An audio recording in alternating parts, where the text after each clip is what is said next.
Building? Yes. And why is Islam using the moon crest as a symbol on the prayer building? The crescent symbol in Islam actually did not originate with Islam. Somehow it seems that in the Middle Ages the Turks adopted this as their symbol, and many Muslim nations later on copied them. It seems that people usually want something to label themselves by, but that does not necessarily mean that they worship that, and this needs to be made clear. Although some people give the indication, if you want to know the Muslims are really worshipping the moon god, go see what they have on the minarets on top of the mosques. But this is entirely false. This is the standard Islamic narrative when it comes to the moon and the star. That is the symbol of Islam. Now, I have learned to do my own research because I have proven time and time again that Islamic leaders lie about Islam. So, let's take a look at this a little bit more closely. What is the connection between the moon and Islam? Now, Muslim leaders will insist that this is not an Islamic symbol. But why then is it on every mosque? Why is the crescent moon and star on mosques all around the globe? We're going to search that question in this video, but it's important to note that just because there is a moon symbol on every mosque, pretty much all over the globe, does not mean that modern day Muslims worship the moon. But what is the connection? There has to be a connection because it's there. It's on flags, Islamic nations' flags. It's on Islamic art. It's on mosques. So where did this crescent moon symbol come from? Now, the historical evidence is unambiguous. It's 100% proof that early pagan religions worshipped the crescent moon. We have the Egyptians, we have the Akkadians, we have the Romans, we have the Babylonians, and just about every ancient pagan system that there was worshipped the moon. Now, most Islamic sources will say that it was adopted from the Turks when they took Constantinople and turned it to Istanbul in 1453. They claim that the crescent moon symbol came from that victory and they got it from Constantinople. Well, that's not true because the symbol of the crescent moon was used in Islam before 1453, before the Turks took Constantinople. So, where did it come from? Let's take a look at pagan Arabia before Muhammad arrived on the scene. Meccans in Arabia worshipped the moon god, and it was a masculine name for the moon. And the name for the sun was a feminine name. So, in that culture, a patriarchal society, the men ruled. And so it was natural that the masculine name for a planetary object in the sky would be masculine, would be the moon, and then the sun would be the female deity. So the chief deity of the pagans in Mecca was the moon. Now let's take a look at pagan practices in Mecca before Muhammad arrived on the scene. Now, I'm going to show you several slides in this video. I'm not going to read all of the references that it gives, but they'll be in the slide, then you can go back and look it up later. Because there's a lot of names, frankly, I will butcher and can't pronounce correctly, but they'll be there on the screen. So here we go. An opinion prevalent among the Arabians was that the circumambulation of the Kaaba originally symbolized the motion of the planets. In pre-Islamic times, the Kaaba was to be circumambulated 7 times, keeping the Kaaba on the left. On the feminine side, the pilgrim had to run between the hills of Safa and Marwa 7 times. 7 stones were then thrown by each pilgrim at Mina, and so on. Some of these practices, as we have seen, have lasted to the present day. My dear Muslim friends, does any of those rituals sound familiar to you? They are used in Islam today, and the pagans used the very same rituals. Now let's look more closely at the object of the Arabians' worship. What was their chief god? Well, we know from history that the chief god among the Arabians in Mecca especially was the moon. The spice route riches brought them a standard of luxurious living inconceivable to the poverty-stricken South Arabian Bedouins of today. Like nearly all the Semitic peoples, they worshipped the moon, the sun, and the morning star. The chief god, the moon, was a male deity, symbolized by the bull, and we found many carved bull's heads with drains for the blood of sacrificed animals. Now don't let the bull thing throw you off. It's just that the main thing you need to understand was that the moon was a male deity. Let's continue. The Bedouin's beliefs centered upon the moon, in whose light he grazed his flocks. Moon worship implies a pastoral society, whereas sun worship represents a later agricultural stage.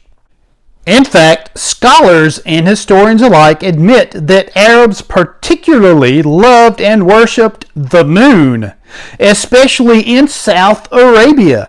The religion of South Arabia was in its essence a planetary astral system in which the cult of the moon god prevailed.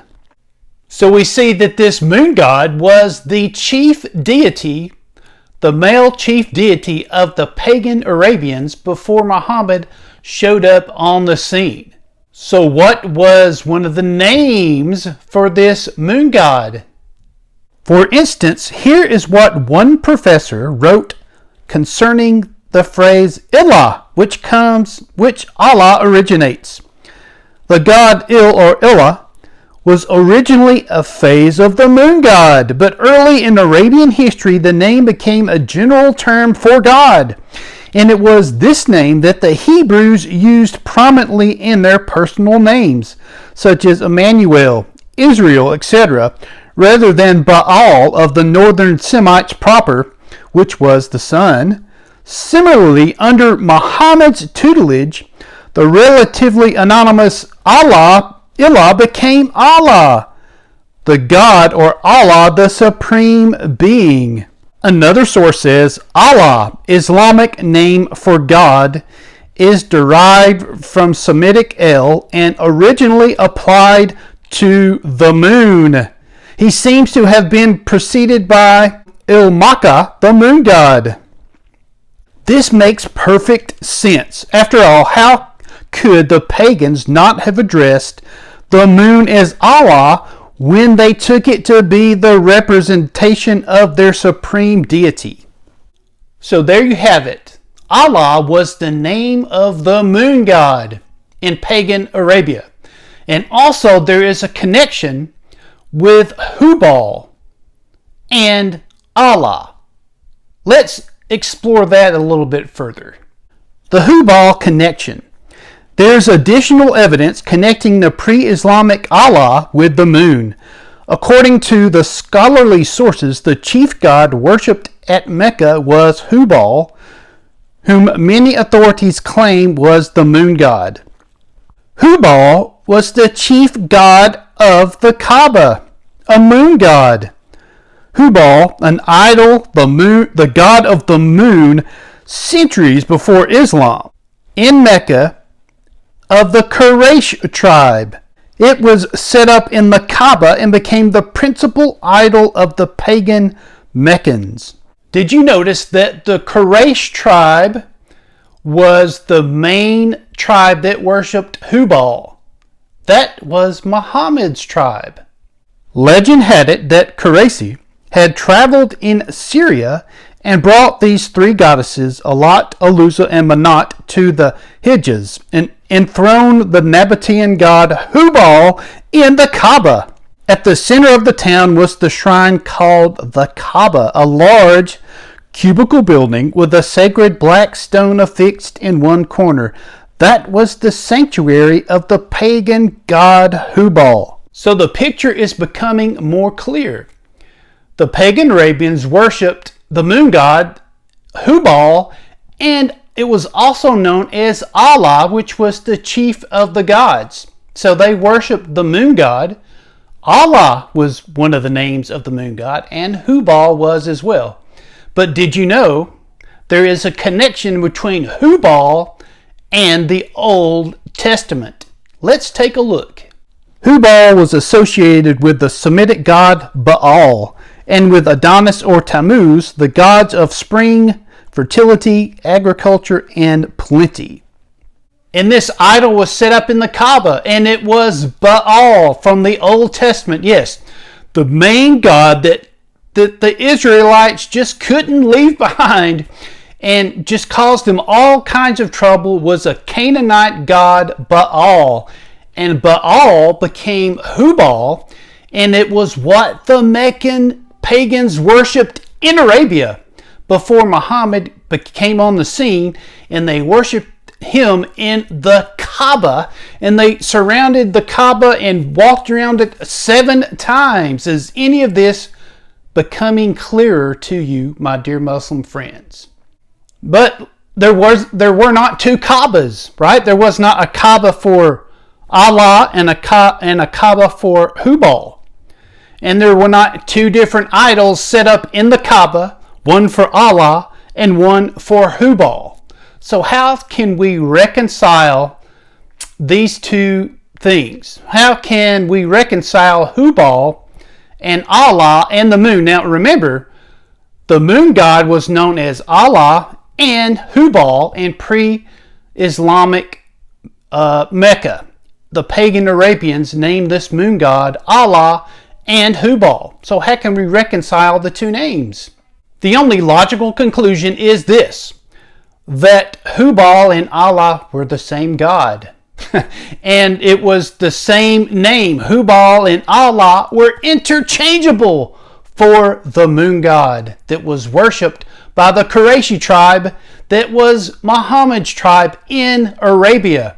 Pre-Islamic times, they worshipped the moon god Hubal, Allah, inside the Kaaba, where they walked around it 7 times on their pilgrimages. Do you see the connection? Allah was the principal, though not the only, deity of Mecca. The name is an ancient one, and it goes on to describe inscriptions there in Arabia.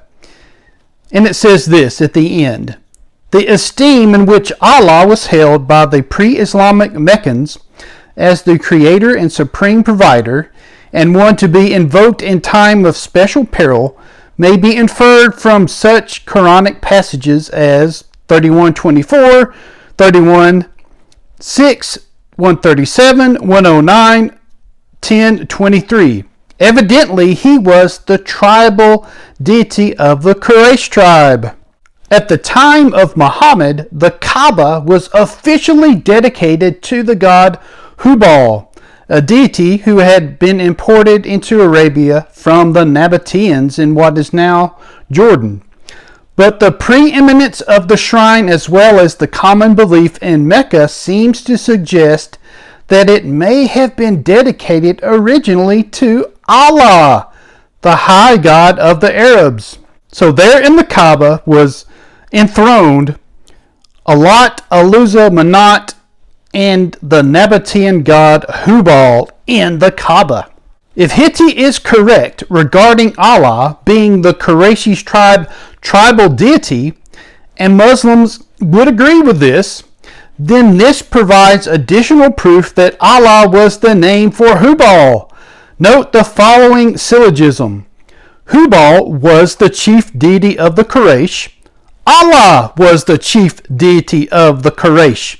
Therefore, Hubal and Allah in pre-Islamic times are the same God. Therefore, Hubal was Allah in pre-Islamic times. Now here is a summary of the facts that were presented in this video. The pagan Arabs at Mecca and around Arabia worshipped the planets, including the sun and the moon. They viewed the moon as the greatest of the gods, since it symbolized for them the highest ranking deity in their pantheon. Hubal was considered the chief god at Mecca, being the patron deity of the Quraysh. The Meccans took the Kaaba as the shrine of Hubal and associated him with the black stone. Hubal was also considered to be the moon god. This means that the Kaaba was the house of the moon god. However, the Meccans viewed, at least this is what the literature would have us believe, that Allah is the greatest of all the gods. They also believed that the Kaaba was the sanctuary of Allah, and even associated him with the black stone. If this is correct, then it is hard to escape the conclusion that the pre-Islamic Allah of Mecca was none other than the moon god Hubal, being the name by which Hubal was called. Since Muhammad came from this polytheistic environment, it is not surprising that he retained much of the pagan customs and rituals associated with the worship of the moon god as part of his newfound religion. What Muhammad did was reinterpret these practices so as to disassociate them from pagan Allah, whom the Meccans would have worshipped as the moon god Hubal. So that is the facts. That is the historical record, my dear Muslim friends. Does that mean that this crescent moon over all the mosques mean that Islam is a pagan religion? No, it does not. It does not prove that. But what it does prove without a doubt is that there are pagan practices in your religion today. They come straight from pagan Arabia, pre-Islamic times. The worship of the moon, the worship of Hubal, and Allah was the same moon god. So we see that history shows us that before Muhammad arrived on the scene, pagans were worshiping the moon and calling it Allah. And there was an idol in the Kaaba. And they went to the Kaaba and did their pilgrimages and circled the Kaaba 7 times to represent solar deities and all these things. So that's undisputable. Now, how the moon got up on top of your mosque, I really, quite frankly, don't know. Well, we know it's not the standard Islamic narrative that they borrowed it from the Turks or Constantinople or whatever. That's just not, that doesn't bear the facts of history. But we know, without a doubt, Arabians worshipped the moon. That symbol was the crescent moon, and it somehow made it on top of your mosque. Now, I do these videos, my dear Muslim friends, not to make you mad, not to make you mad at me, but to shake you out of your false religion of Islam. My dear Muslim friends, the standard Islamic narrative is a lie. There is pagan roots within the religious system of Islam. All those, the Hajj and the Kaaba, all those things, worship of Hubal, the moon god, is pagan. There's no doubt at all that it originates in paganism and it's incorporated into your religion. So, it is a false religion, my dear Muslim friends. This is what you need to do. You need to come to the realization that Jesus Christ is the Lord. That's why I do these videos, to wake you up to the truth. And the truth is that Jesus Christ is the Lord who became a man to die on a cross for your sin, and he rose again from the dead to demonstrate that he is the Lord and that his message is true. And if you repent, turn from Muhammad, turn from Islam, and once and for all trust in Jesus as your Lord and Savior, you will be saved, you will have a relationship with God, you'll be born again, and you'll have heaven as a home forever. And that's the promise that you can get when you join Jesus and make him your king. He is already the King of Kings and the Lord of Lords. The only question is, Are you in rebellion against the king? Or are you serving the king? My dear Muslim friend, if you decide to serve King Jesus today, you will never regret it.